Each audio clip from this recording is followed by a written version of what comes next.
Hello everyone, welcome to my channel game plan FC. তো এই ভিডিওতে আমরা আলোচনা করব আজকে এএফসি এশিয়ান কাপে India versus Uzbekistan group B এর যে ম্যাচটা রয়েছে সেই ম্যাচ প্রসঙ্গে। দুটো টিমের প্লেইং ফরমেশন কি হতে পারে, দুটো টিমের প্লেইং ইলেভেনে কারা কারা থাকতে পারে, কোনো চেঞ্জ হবে কিনা, দুটো টিম কি ইন্টেনশন নিয়ে খেলবে, সবকিছু নিয়ে আলোচনা করব। ভিডিওটা শেষ পর্যন্ত দেখতে থাকো। এবং মেন টপিকে যাওয়ার আগে যেটা রোজ বলে থাকি, যারা যারা এখনো পর্যন্ত চ্যানেলটিকে সাবস্ক্রাইব করোনি অবশ্যই চ্যানেলটিকে সাবস্ক্রাইব করে পাশে থাকা বেল আইকনটাকে কিন্তু অন করে দিও।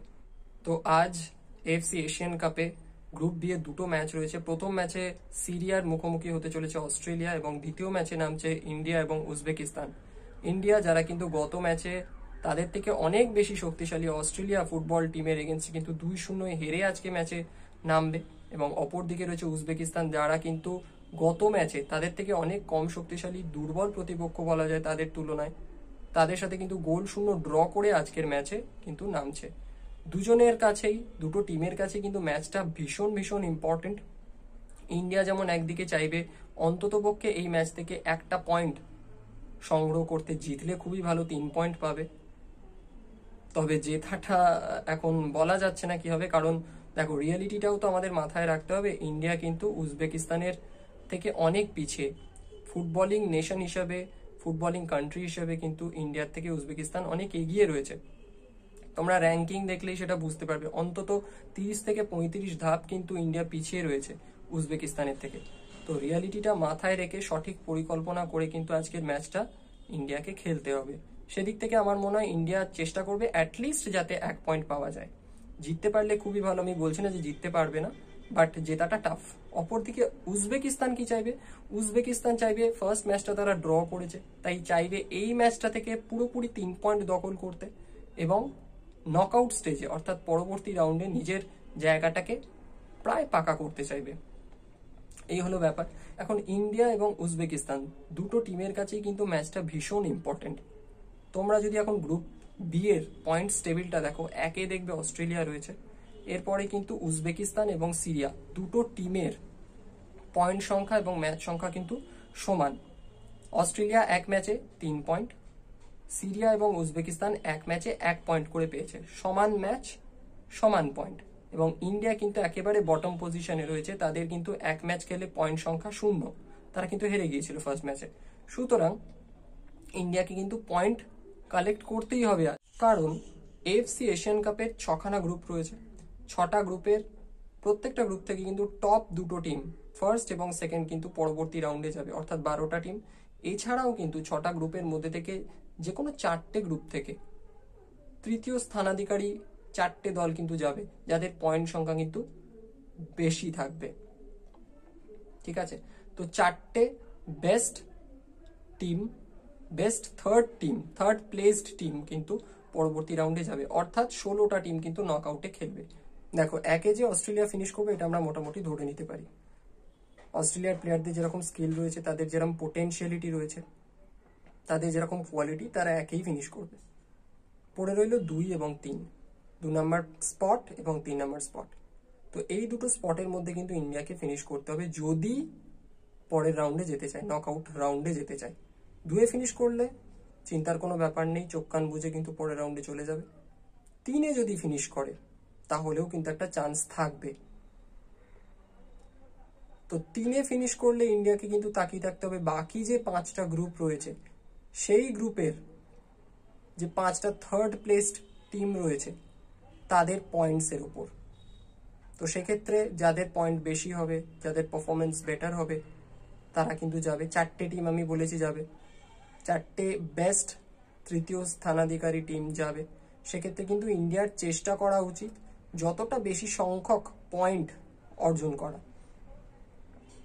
তো ইন্ডিয়াকে কিন্তু সেই কথাটা ভেবে আজকে মাঠে নামতে হবে, অ্যাটলিস্ট একটা পয়েন্ট কিন্তু আজকে দরকার।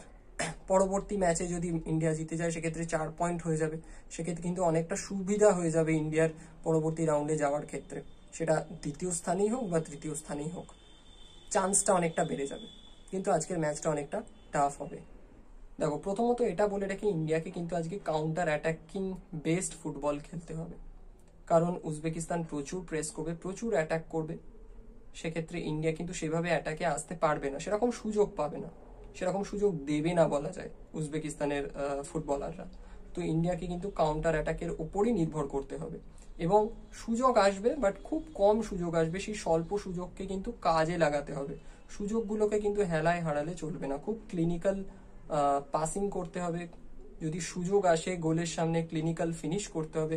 একটা দুটো তিনটে হয়তো সুযোগ আসলেও আসতে পারে, এবং আসবে, আসতে পারে না, আসবে, কারণ তারা যখন অ্যাটাক করবে ডিফেন্স ফাঁকা হবে, সেই সুযোগে কিন্তু কাউন্টার অ্যাটাক করার সুযোগ পাবে ইন্ডিয়া, এবং সেখানে কিন্তু ইন্ডিয়াকে তার ফায়দাটা নিতে হবে। এখন দেখা যাক ইন্ডিয়ার প্লেয়াররা কতটা প্ল্যানিং করে পরিকল্পনা করে মাঠে নামতে পারে, কতটা সেটার বাস্তবায়ন ঘটাতে পারে মাঠে। এবার যদি প্লেইং ফরমেশন নিয়ে কথা বলি এবং প্লেইং 11 নিয়ে কথা বলি ইন্ডিয়া টিমের, তো গত ম্যাচে ইন্ডিয়া কিন্তু অস্ট্রেলিয়ার এগেনস্টে 4-2-3-1 এই ফরমেশনে মাঠে নেমেছিল, এবং আজকেও সম্ভবত সেই ফরমেশনেই মাঠে নামবে। 4টে ডিফেন্ডার নিয়েই নামবে। 3 ডিফেন্ডারে খেলানোর রিস্ক হয়তো ইগর্স টি ম্যাচ নেবেন না, কারণ উজবেকিস্তান কিন্তু টাফ অপোনেন্ট, তারা কিন্তু প্রেস করবে, তাদের অ্যাটাক যথেষ্ট ভালো। তো সেক্ষেত্রে 4জন ডিফেন্ডার থাকবে।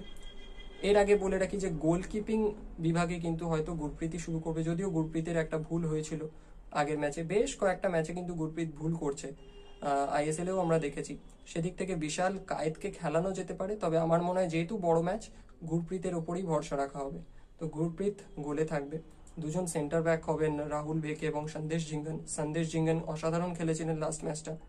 লেফট ব্যাকে সম্ভবত সুভাশিস স্টার্ট করবে, আকাশ মিশ্রাকেও কিন্তু শুরু করানো হতে পারে, তার গতিটাকে কাজে লাগানো হতে পারে, কারণ আজকে কিন্তু গতির একটা প্রয়োজন পড়বে, কারণ উজবেকিস্তানের প্লেয়ারগুলো কিন্তু যথেষ্ট ফিট এবং তারা কিন্তু প্রচুর দৌড়ায়।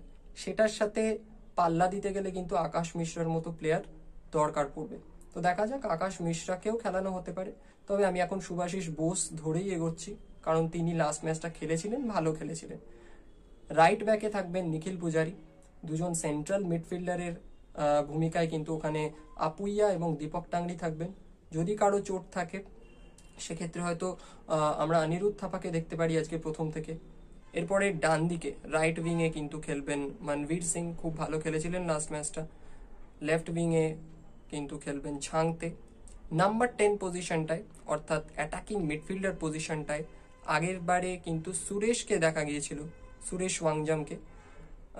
তবে যদি সাহাল ফিট থাকেন, আমার মনে হয় সাহালকে আজকে খেলানো হতে পারে। যদি সাহাল ফিট থাকেন, সাহালকে কিন্তু দেখা যেতে পারে, এবং আমি চাইবো সাহাল যদি ফিট থাকে আজকে সাহালই খেলুক। সাহালের ক্রিয়েটিভিটিটা কিন্তু আজকে দরকার পড়লেও পড়তে পারে, কারণ যে একটা দুটো চান্স পাবে ইন্ডিয়া, সেগুলো কিন্তু কাজে লাগাতে হবে, এবং কাজে লাগানোর মতো ক্রিয়েটিভ প্লেয়ার চাই। আমি বলছি না সুরেশ একেবারে ক্রিয়েটিভিটির সিও জানে না, এরকমটা আমি বলছি না, বাট সুরেশের থেকে সাহাল কিন্তু অনেকটা এফেক্টিভ হবে, এবং আপ ফ্রন্টে কিন্তু সুনীল ছেত্রী।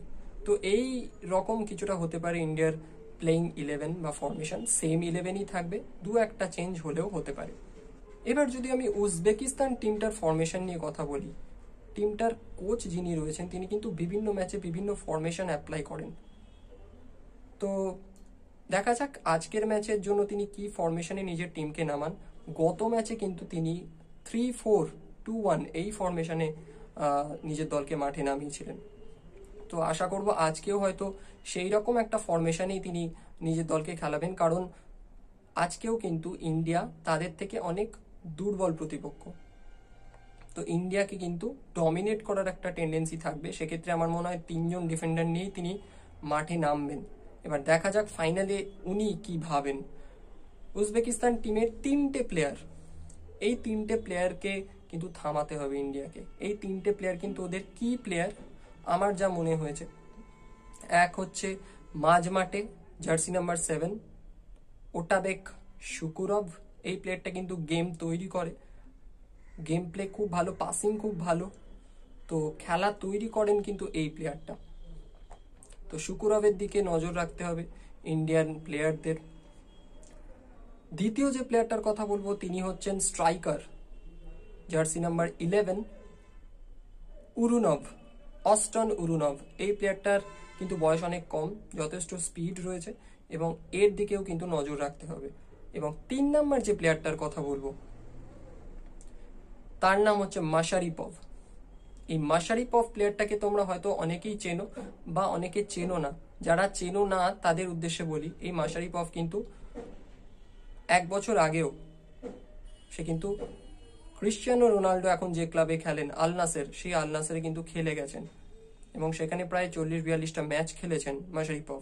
এবং সেই মাশারিপভ কিন্তু বেশ এক্সপিরিয়েন্সড একজন প্লেয়ার, সুতরাং বুঝতেই পারছো এক্সপিরিয়েন্স প্লেয়ার, কোয়ালিটি রয়েছে, স্কিল রয়েছে, তাকে কিন্তু থামাতে হবে।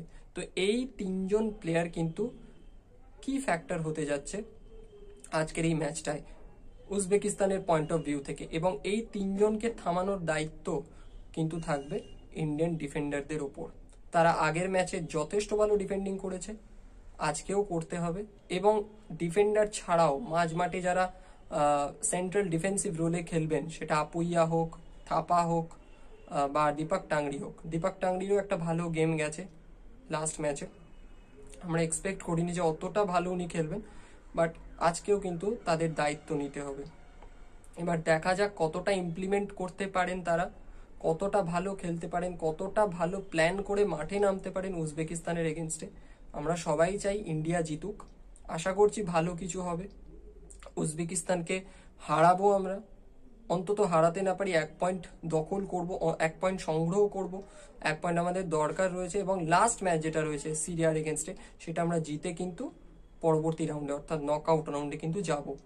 এই আশা নিয়েই আজকের এই ভিডিওটা শেষ করছি। ভিডিওটা যদি ভালো লেগে থাকে লাইক করো, কমেন্ট করো, শেয়ার করো, এবং তোমাদের কি মনে হয় আজকের ম্যাচে কি হবে সেটা অবশ্যই কমেন্ট বক্সে লেখো। তোমাদের মতে প্লেইং 11-এ কি কি চেঞ্জ করা উচিত বা আদৌ চেঞ্জ করা উচিত কিনা সেটা জানিও। ভিডিওটা এখানেই শেষ করছি, দেখা হচ্ছে পরের ভিডিওতে।